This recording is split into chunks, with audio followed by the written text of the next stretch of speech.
بسم الله الرحمن الرحيم.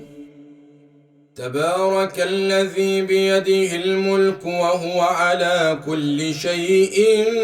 قدير، الذي خلق الموت والحياة ليبلوكم أيكم أحسن عملا وهو العزيز الغفور،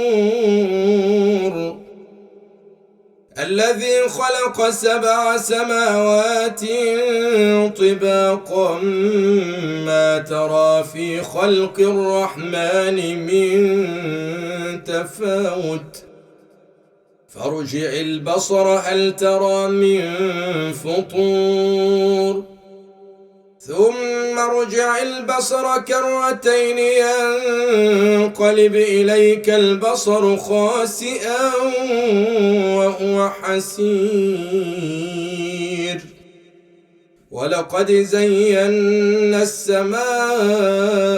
الدنيا بمصابيح وجعلناها رجوما للشياطين وأعتدنا لهم عذاب السعير، وللذين كفروا بربهم عذاب جهنم وبئس المصير، إذا ألقوا فيها سمعوا لها شهيقا وهي تفور،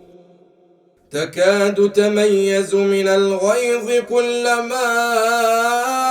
ألقي فيها فوج سألهم خزنتها ألم يأتكم نذير، قالوا بلى قد جاءنا نذير فكذبنا وقلنا ما نزل الله من شيء إن أنتم إلا في ضلال كبير،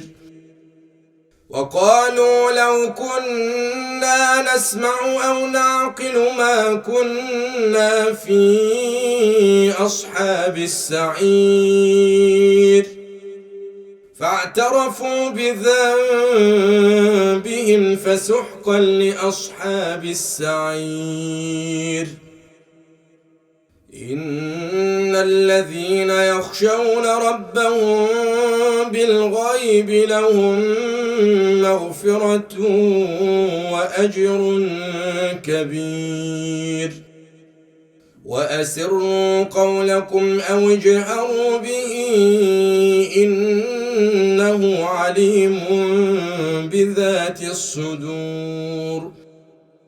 ألا يعلم من خلق وهو اللطيف الخبير، هو الذي جعل لكم الأرض ذلولا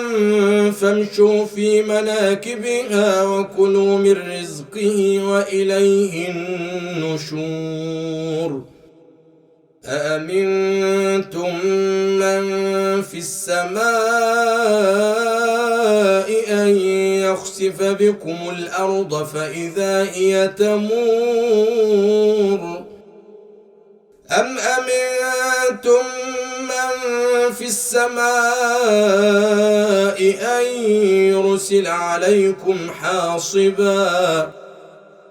فستعلمون كيف نذير، ولقد كذب الذين من قبلهم فكيف كان نكير،